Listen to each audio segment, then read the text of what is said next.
It's about 32 this morning here in northern Louisiana. And we're going to do a cold start in my '01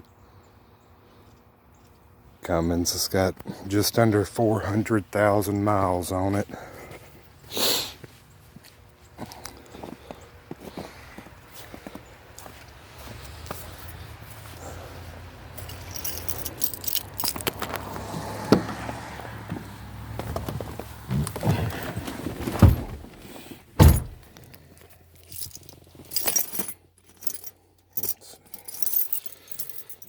It's a 6-speed, 4-wheel drive.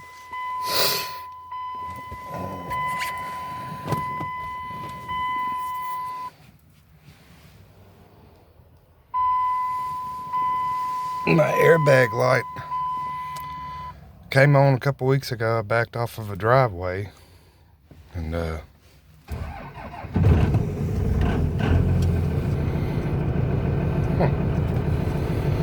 just been waiting to kind of check it out. Nothing was damaged. It just came on. So it started up pretty nice. Let's check it out.